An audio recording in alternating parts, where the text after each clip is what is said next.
episode 3, boy. Yes, Timo, welcome back. What a weekend of rugby And fighting. and fighting. So we're gonna do things a bit differently in this episode. We had some feedback from our fans, um, namely my wife, who said it would be better to do two 30-minute episodes rather than one 1 hour episode. So we're gonna give it a try and see if we can do a 30-minute episode recorded on a Sunday night, posted on a Monday, and the second episode which will record on a Thursday night and posted on a Friday night. Yes. We're gonna Cool. try that. Yeah, if we can we'll stop see. if we can stop talking. Yeah, so let's jump straight into it. A lot to talk about in 30 minutes. First game, Italy 22, Wales 15. I'll be honest with you, I didn't watch the full game as I had family over and we were braaiing. Um, and it was stacked with, I had all day stacked with rugby, so I thought that, this is the one game that I probably can be walking in and out, in and out. But a few takeaways. Jack Morgan looked very good. He always does. And yeah, from what I can see of the stats, it looks like Wales and Italy had a very, very close. The stats are very compared. Wales had 235 meters made, whereas Italy had 224. Wales actually scored more tries than Italy. They scored 2 to Italy's 1. But yeah, it's a real bummer. It's a real bummer that Wales couldn't pull this one out the hat, because I doubt that they'll win any of the other games in the Six Nations. I think that they have won the wooden spoon now. No doubt. But we knew that coming in that Wales wasn't gonna be anywhere. Yeah, 100%. And yeah, it's not really a surprise. I think the scoreline is a surprise for me. I think Italy should have taken it by more. Yeah. But yeah, it's it was an inevitable game. I think a draw would have probably been the fairest result between the two. Yeah. Yeah, Lorenzo Capuzzo, I hope I'm saying that right. Or no, sorry, Lorenzo Cannone, from the Italy side looked very, very good. He's one of the standout players for me. So I've got a clip of him making a knacker turnover. But he was the beast. He was one of the standout players for me. Capuzzo, always very, very good. I actually think, now that I look back on it, I actually think that Wales were very unlucky at times. There was the 9, Thomas Williams, who I think looked very good, by the way. He kicked the ball crossfield twice, and Josh Adam was unlucky not to finish. So I'll play the first one, which was right in the start of the game, and you can see, like a crossfield kick, Josh Adam just misses it and doesn't get the try. And there was a second one as well, same story. Crossfield kick. Well, not crossfield kick yet. But that's the thing. A good team will always get a result, and I just think, Yeah, like we discussed yeah. in Crossfield. episode 2, I Yeah, think the thing is it's a coaching yeah. mentality problem 100%. at Wales, and it's not going to Yeah, change until Gatland leaves. That's just my opinion. yeah. But like even in this one, you can see Thomas Williams. Thomas Williams put in like a grabber through there, and unfortunately, Josh Adams just knocks the ball on. So I think they were also very unlucky. I think they could have won this game. They should have won this game. Um, you know, Another incident where Wales fullback Blair Murray makes a beautiful line break. And he then just kicks the ball, which I probably think wasn't the right option. And Thomas Williams just isn't able, to chase quick enough. So yeah, it's very sad. But yeah, I'll get that clip on as well. See, So you can see. it comes down to big match temperament. It's like, yes, there's a fantastic line break and all that, Yeah, and then it's like nobody knows what to do yeah, because they haven't been yeah, coached to know what to do in that yeah, situation, and it keeps on showing. And I don't yeah, know why Wales is holding on to Gatland. I mean, yeah, he's probably in the top tier ranked nations, Yes, he's probably 100%. the worst coach. I think Yeah, in the top 25 nations, he's probably the worst coach at the moment. yeah, yes, 100%. You know, but yeah, like I said, I think Wales were their own worst enemy. But yeah, at the end of the day, it was probably no, definitely the two worst teams in the Six Nations battling it out. Um, um, and yeah, unfortunately, it went Italy's way. Well, fortunately for Italy. But yeah, like we said, we're trying to keep it short. So in closing, what I'd like to say about Wales, I don't know if you want to add on this, but I agree with 100% what you're saying. You know, Warren Gatland needs to go. I think they need to relook at their whole system and overhaul it completely. Um, he was a great coach, but at some point he needs to realize that him and Wales are not the wild oil machine they used to be. Wales are struggling, and it could be blamed on multiple things. It could be blamed on the players, coaching, and even the culture. I just think the culture isn't what it should be. I just think. I mean, I'll give you an example. Wales are now ranked 12th in the world rankings, and I jot that down to a cultural thing as well. It just looks like maybe they're not in it. Maybe they're not they're not in the headspace that they should be. So I think it is a combination of these things, and I just think Wales need a complete fresh start to get back on, because it wasn't too long ago. It was 2019 where Wales won the Six Nations, and they were a dominant force in the Rugby World Cup, and they got the Springboks, very close at the quarterfinals, if I'm not mistaken. So yeah, I think Wales need to just get back on that horse. Need to get a fresh start and start over.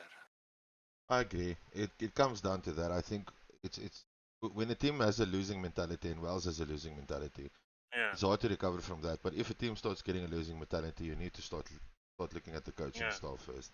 yeah. But yeah, there was a few things that I did miss in the game. Like I said, I was Brian. But the second game, I did not miss.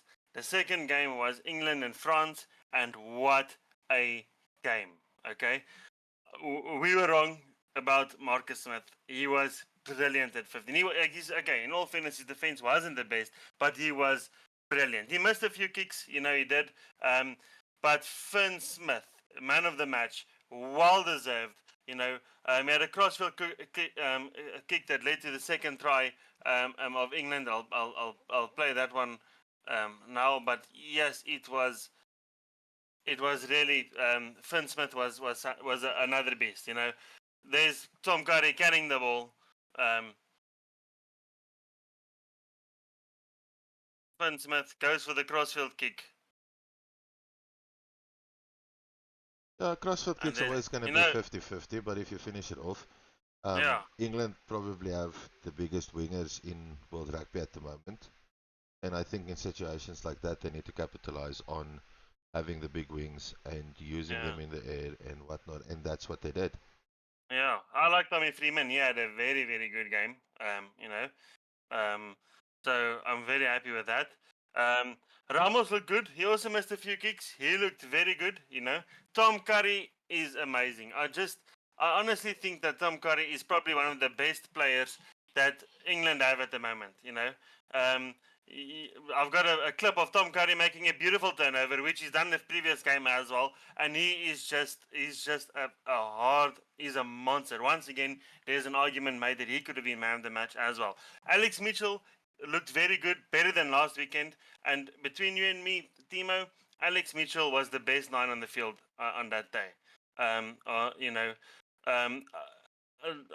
might be running into some controversy here, but the commentators on this game were probably the worst commentators ever. It was just Dupont, Dupont, Dupont, Dupont, Dupont, like once again doing the simplest thing, and he was just But he that's was what we discussed in episode 2. hundred Look, percent. Dupont is good, and I'll give you, granted. But again, has he really done anything else that no other world-class scrum half has done in the past? Yeah, If you compare him to world scrum halves in the past, you compare him to an on-form George Cregan, he loses that battle. You compare him yeah, to a on-form Aaron Smith, he loses yeah, that battle. He's, yeah, he's, he's pretty much going to lose every battle against yeah, all the greats when yeah, you look at the number nines. Is yeah, he at the moment probably the best scrum half in the world? Yes, but yeah, he's not doing anything that really stands out hundred that percent. that, that other scrum halves aren't Yeah, doing. He's just yeah, maybe doing it a little bit yeah, better. yeah. I agree. He's a very, very good player, and guaranteed one of the best, But this game, specifically this game, establishes my theory. I'll give you a good example. There's it was on for France. It was in the 20th minute. They were going to open up the skyline. Louis Balibellier, whatever his name is, has a beautiful pass to Ramos. Ramos passes, and Dupont. Okay, it's a human thing. It's a human thing. Dupont misses the ball. But I mean, mistake on mistake on mistake. There's a crucial tackle that Dupont misses. And that actually leads to a try. I think it was the last one when Elliot Daly makes his try.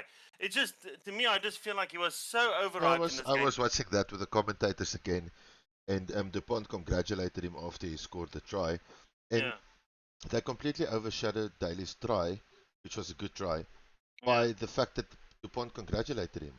yeah, I feel that, if the commentators also, get a T-shirt with a heart on it, they'll get his signature, slip on the T-shirt and whatnot. I mean, yeah, just get over it. He's a good yeah. player. He's a He very good doesn't player. he doesn't walk on water, and he's Yeah, not doing that still, much more than any yeah. other scrum in the world is Still, doing at the moment. 100%. He's still overhyped. Even as good as he is, he's still overhyped. When he moved over to 10, it was like the commentators were getting orgasms. Like there was no other player in the world that can play multiple positions. It is very bad, Um, but yeah, then the last game, which was a very disappointing game, was the Scottish and the Irish game. To me, neither team were at their best. Scotland struggled and Ireland took opportunities where they could.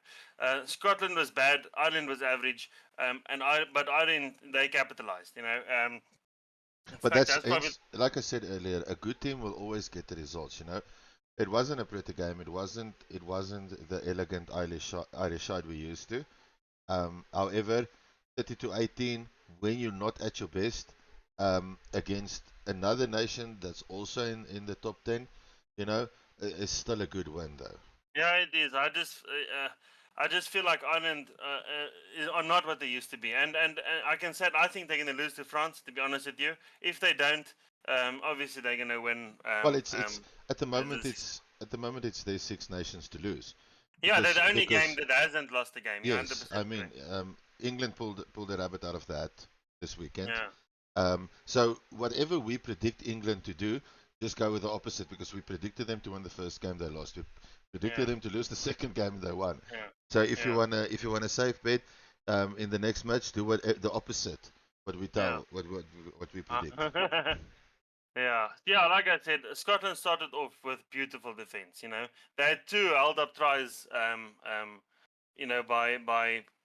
um, they had two held up tries. I had some footage of Stafford McDowell who had a beautiful tackle. Unfortunately it was still an Irish penalty and they still got the 3 points because of it. Darcy Graham had a beautiful tackle as well. The Scottish defense at times looked brilliant. Um, but yeah, I think that they weren't at their best. Ireland weren't at their best, but Yeah, the thing Ireland was is, still, what we can look at in that, yes, the fact that we are saying the Scottish defense looked brilliant yeah, at means times, that at there times. was nothing to say about the Scottish attack, Yeah, and it is, and that's what also it comes down to. also the discipline. Okay, both sides. In all honesty, I think both of them conceded a lot of penalties, but the Scottish also I think they just need to clean up the act. And also, in all fairness, Scotland lost Finn Russell quite early to an HIA, I think it was. They lost Darcy Graham, which you saw, was on fire early as well. And I think so. My philosophy is if a team relies too much on a single player, that's not a very good team. But I honestly feel like Scotland are missing Sione Diopolato. And I know everyone is making this big hoo about him. He is very good. I just think they're lacking some finishers. Or not finishers. They're lacking playmakers. I think they're lacking a balance between Yeah, the individuals and the team aspect. I think, like we've discussed this, Finn Russell is a shadow of his former past. yeah, They've got the injuries with their one of their star players, and their captain with Shonity Pilato, yeah, who isn't there. And you know, going up against again, we're going to say the second tier nation in the world, okay, or the second best team in the world, and you already have injuries and stuff. To walk Yeah, away 30-18 in a scrappy game, yeah, it's still not bad. But yeah, then, in actual fact, even with the key players there, I don't see Scotland would have really done a lot better in yeah, the circumstances. The scoreline might have probably been closer to a 32-25 or a 32-28 kind of thing, yeah, but I don't see them winning. They definitely look. They're gonna probably finish. They've got a chance to finish third. To be brutally honest with you, yeah, um, depending on what they do in the England game. I mean, if they beat England, they're probably going to finish third in the Six yeah, Nations, hundred without a percent, doubt. But 100%. again, it's a tall order. They just don't Yeah, have the depth, and the players that are relying on us has been there too long. 100%. Matt Ferguson also looked very good. O'Mani, I must be say, I was surprised. I thought, the old goat still has it in him. You know, he looked very good. He had a brilliant turnover. He had a few good carries. You know, he was Hugo Keenan. He looked very good for me. And I'm going to say it. I said it last time. I think King On is brilliant. You know, I'll play a clip of King Ong, kicking the ball over the top, making a nice run. Unfortunately, lost the ball there. Um, I've got a brilliant run from you Jones and King On. You know, the ball gets passed over. You Jones breakthrough. He passes the ball to King On. King On probably should have passed. To Duan van der Merwe, but still, I honestly think King On had a beautiful You game. know, He it, had, it, it, it comes down to that old saying. You know, you look at who the back three of Scotland is compared to the rest of mm, the world, and the back three of Scotland is world class. I mean, yeah, you'd pick them in any starting 15 if you had them on your roster, and yeah, and it's just like the backline just never gets to them. 100%. You know, they Yeah, they need to go look for work, and it's usually off a kick where King on tries to make a break or something, or in broken play. And I yeah, feel that if you've got a dangerous back three like that, you definitely need to yeah, incorporate them into the game a 100%. lot more. In Scotland Yeah, isn't. yeah, yeah. But again, we're There is, coming back to Finn Russell. Finn Russell, shadow of his former self, he's not bringing the yeah, people into the thing. Yes, he got a yeah, HIA, but you know, again, you look at it from the same perspective as Wales. You know, they don't have the depth. If no, you if you if you constantly lose, you get a losing mentality. Your coaching staff, says, okay, well, what does the talk say? We're not going to win this game, but let's make the margin as little as possible. I mean, it almost feels like that is how that talk is going at halftime, because yeah, it's just like they've kind of made peace with the fact that they're not going to, outplay Ireland. So let's just try and keep the score less than 10 points, and yeah, it's nonsense. And then yeah, it just based on this, it comes back down to the fact is, the whole debate with South Africa going into the Six Nations, no, making it 7 teams and stuff like that. yeah. I We don't understand. want I it. understand why not. But Yeah, again, putting the current form South Africa in there, it's going to be dismal for the teams. And you know, I understand why they don't want that. But at the moment, I think Europe are their own worst enemies, and this is why yeah, they're not winning the major trophies. Because you've got Ireland that's on form, you've got France and England that are on okayish form. I mean, they're not. There's nothing to write a book about, you know. And then you've got Scotland, Wales, and Italy that are like, okay, we up and just we down. just yeah we just here for it. Yeah, So for the next, based on where they are now, for the next 10 years, um, the Six Nations are going to be won by either yes, England, France, or Ireland, and yeah, I don't see that them achieving anything by it. yeah. Yeah, you hit the nail on the head there when you say that that certain teams are just there to be there. They don't look like they're in it to win it. But I disagree with one point. I don't think any of the Six Nation teams are okay. They're in form, but not in the form that they used to be. I think France are they're still very, very good. It's a bit difficult to place them, But I think teams like Ireland are. I mean, there was. I remember when just before the World Cup, when Ireland went on an 18-game winning run, they were untouchable. And I don't think that they are that anymore. But yeah, I agree 100%. I think that I See, we're being very big mouth now because South Africa hasn't started playing for this year. 100%. No, no, no, no. I'm sure in the comments they'll tell us very quickly when we start losing, especially if we lose one of the games then when Italy comes over to South Africa. But yeah, I'm happy that we're not in the Six Nations. No offense to the Six Nations, and I'm not saying this from an arrogant point of view, saying that we'll win every game. I just like the New Zealand South Africa rivalry. I think it's one of the best rivalries in the game, and I don't want to take that away, So I love the Six Nations, I really do. I'm enjoying. In fact, wins like the France England win actually make the Six Nations much better. If France won this weekend, I was gonna say it was a very bland weekend for the Six Nations, and everything just went as predicted. So yeah. Coming back to the Scotland Ireland game, Scotland looked shit for the first half. I'll be 100% honest with you. The second half, though, they started off amazing. I'm not sure what Gregor Townend, I hope I'm saying that name correct, said at them at halftime, but they came back very good. They got a penalty kick immediately. They stole an Irish line out on the 43rd minute. Kinghorn had a beautiful break, which I showed you. Hugh Jones got a turnover in 50 meters. But then Ireland just found a way back into the game, and once again the momentum just switched.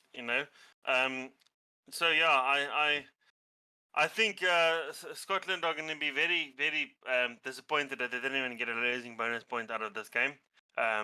Which they probably should have. I did predict that Ireland were going to win by less than a score, I think, which I think would have been a fair play. I think that Jack Conan looked very good. Jack Conan scored the fourth try for Ireland, and I think he was just being a beast. Hugo Keenan was first caught the ball that Jamison Gibson Park kicked over. Jamison Gibson Park passes the ball, and then Jack Conan just marches over a few Scottish players. I think that Jack Conan also got a turnover in the 60th minute. I think Dan Sheehan didn't look on his best form. There's one line out that he throws. I'll see if I can find a clip of it. He throws the ball like he's throwing it back to Ireland. It was very bad. The penalty was even awarded to Scotland, even though Scotland didn't contest for the ball because it was so far out. That was in the 61st minute. Josh van der Veer was quiet. Sam Pendergast was good. He was better than he was last weekend. But he won man of the match, and I don't think that. I think there were much better players playing today. I think Sam Pendergast, he had a crossfield kick that was turned into a try. I can't remember which try it was. He had a beautiful pass in the start, but for once, I think the player that shouldn't have won it last weekend should have won it this weekend. Jamison Gibson Park, he was really on fire. His little kicks over the top, one of them which led to a try, were beautiful. Andrew Porter was very good. I think Andrew Porter made the most tackles in the game. Andrew Porter was, and I'm not a big Andrew Porter fan. I think he's a dirty scrummager, but he was good. He was really, really good. So yeah, but yeah, that's my takes on Scotland, Ireland. I don't know how they measure that anymore. So I don't have an opinion on that. I don't think Pendergast is the next answer for Ireland, but they're going to continue to put him in there and hopefully realize that. Yeah. I I think like Jack Crowley. he's an impact player at best. Yeah. And in the next 2 years, he's probably going to be forgotten in any case. Yeah. I think they're wasting Jack. I know they're sort of using him as an impact player, but I think Jack Crowley is very, very, very good. They forget that he was the answer to Johnny Sexton when Johnny Sexton just retired. So I don't know why No, he's well, getting. apparently not. Apparently for them, it's Pendergast. So then we have one final game to talk about, which was probably one of my favorite games of the weekend, which is the Bulls and the Stormers moving over to the URC. And I know, Timo, that you're a massive Stormers fan, so I won't scratch too much. And I believe it would have been a completely different game if the Stormers didn't have the injuries they have. And I always say this, Timo. I think the Stormers have the most dangerous backline in the whole URC. I mean, When 90% of them are not injured. when they're not 100%. I mean, they've got players like Mani Libbok, Sasha, Suleiman Hatzenberg, Dan Du Plessis, Ruanal, Damien Willems. So they've got the majority. That's a full backline right there that are injured. I mean, Damien Willems, is still arguably one of the best fullbacks in SA rugby. He hasn't played in very long. The Bulls also have a few injuries. Johan Goosen, but I think very look good on 10. Sedman Gans, Aldi Gelou, Ruan Orkia, so they also, but not nearly the amount that the Stormers have, and not nearly the amount that have Yeah, an and impact. you're taking minor players that's also not there. That we didn't play our first choice scrum off. Yeah, We yes. also didn't play JD Schikkerling, Yeah. which has probably been the standout I lock didn't. in the Stormers Yeah, for I think me. it did come from the bench. I'll double check. I'm not sure. I think it did come from the bench, but yeah, you're 100% right. Um, you know, I forget Paul de Vet. I think he's getting something because he's moving. But I think Ungerer actually didn't look too bad, and I think the best thing the Stormers did was bring Kobus Reinach back. I think Kobus Reinach is going to have a massive influence on Ungerer. I hope I'm saying that correct. He's going to have a massive influence on him. Already he's very good, and I think Kobus is just going to bring that experience. He's a double World Cup winning scrum half. I think he's gonna lead or sort of take Ungerer under his wing, and he's really going to take him to the next level. I Um, think it's also strategic. I do think that Russia had some sort of hand in that pie because at the end of the day, you're playing a Springbok combination at the Stormers.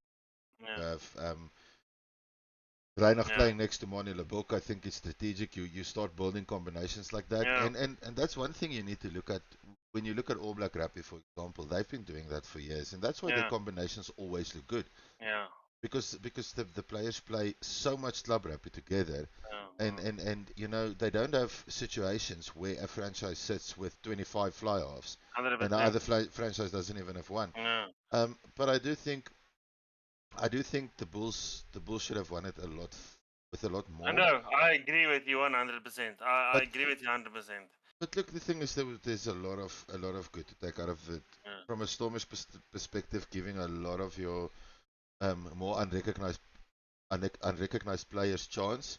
Yuri yeah, Mathieu needs to move though. He's yeah. definitely not cutting the I cake think at 10. I think it's a Stormers thing.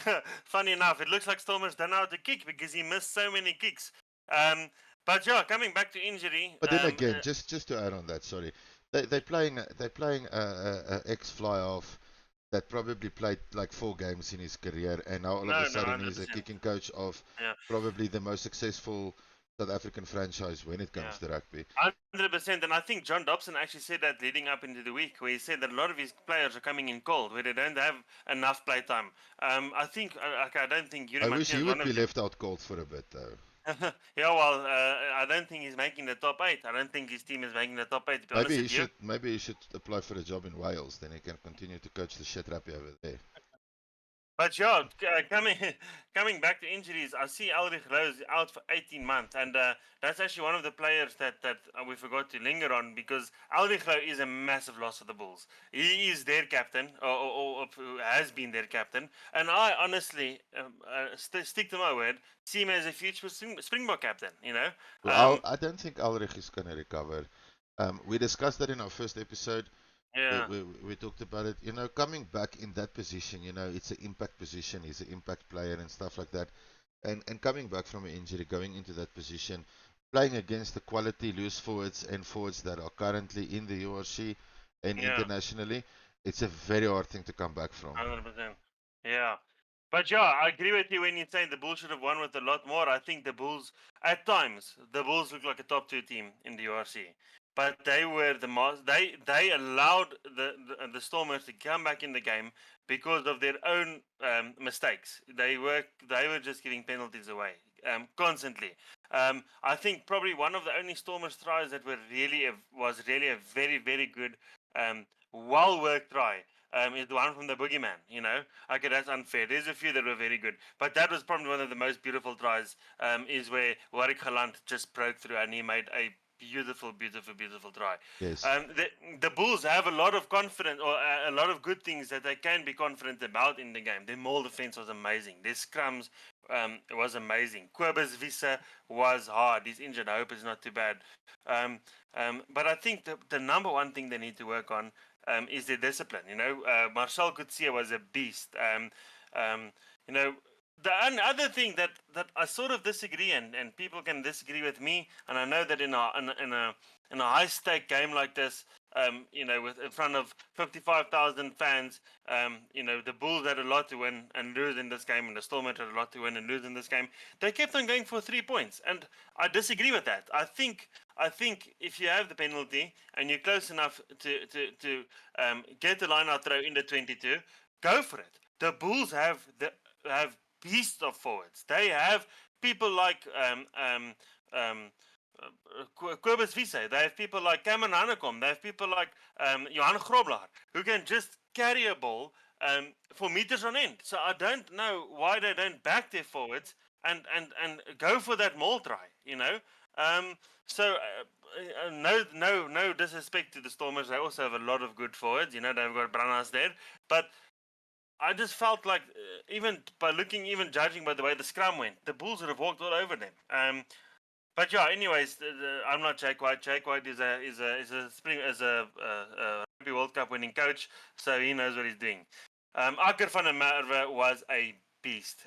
There's a clip that I'll play later on, or play for you guys, where he just makes a beautiful break, a beautiful, beautiful break. And I think he's about 33 years old now, if I'm not mistaken. Duan van der Merwe's older, smaller brother. I feel like I honestly wouldn't be that mad if he got a Springbok call up.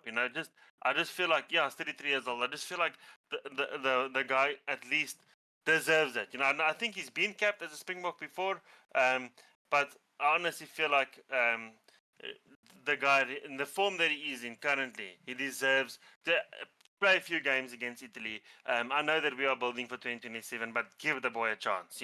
Well, If they did bring in Skulk Brits. They didn't bring in, if you look at like you mentioned, Branas, Branas now. Dion Fourie, There's a lot of players. They're probably going to keep Willie the Springbok side till he's about 49. So I mean, at the end of the day, why not? He's definitely world class. He's injury free. He's in good form.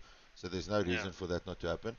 The big thing before we end off, right, is the one thing that I feel that we needed to look at in this game, and it was a spectacle by these two players, was the two potential Springbok number 8s going up against each other. 100%. I was also coming to that. Yeah, I agree with you 100%. We are blessed with the quality of loose forwards that are coming through. I'm sure you saw it as well, Timo. It looked like these two 8s were gunning for each other. Okay, Cameron Hanekom made a few handling errors, four I think he made it in the game, which is a lot more than he usually makes. But yes, he is good. He is a brilliant 8. And Evan Roos, who scored a try, was fucking brilliant. So yeah, your take on that? Well, I think based on the past, based on history, I think Evan Roos tends to lose his head a little bit, and I think It's white line fever sometimes. not necessarily white line. I think quality sides, France, England, New Zealand, Australia, they're going to use the yappers, the scrum halves, the whatever to get under his skin. And I think that's gonna ultimately is probably his weak point. If you look at Hanekom is probably a lot more balanced. I think he's a lot more composed. And he in essence ticks the boxes that Rassie would want. Rassie tends to play big forwards, which is fine. Evan Roos is by no means a small forward. No, he's a monster. But the thing is just, as my closing point, for the show, if you look at that game, we don't have a problem at number 8. We don't have a problem No. with number 8. The two best number 8s that we could possibly have at the moment, going up head to head, Evan Roos tackling the shit out of Hanekom, and Hanekom, it was literally that. You could have just put themselves in the two of them in a ring and say, listen, you're the one who wins gets the Springbok Yeah. jersey, because that's how they approached it. Yeah. And it's good. Yeah. It's good. Yeah. It's young players. Yeah. They fit players. They big 100%. guys, the hard guys. I think Russ is gonna have a bit of a head scratch on that one. Um, Yeah. with the incoming series not too far off. Um, Yeah. and stuff like that. I think I think Russ is gonna scratch his head. I would definitely give both of them a go. Although I have to say, Roos had an okay debut at Springbok, playing against the poorer side. Hanekom, okay debut against a poorer side. So none of them have stood out when they've been Mm. capped. But if Yeah. they continue to play the way that they play, you know, being in Russia's position where you can pick two or three players in every position that's world class, 100%. he's lucky. He's lucky, Yeah. and I think, you know, I think that's what it comes down to. Yeah. Oh well, yeah, I agree with you 100%. It was still a very good game. But yeah, thank you, Timo. I think we're running out of time, as you said. And then we'll see you guys later in the week. Yeah, we'll see you again on Friday. Cool. Thank you, guys. All right, cheerio. Bye.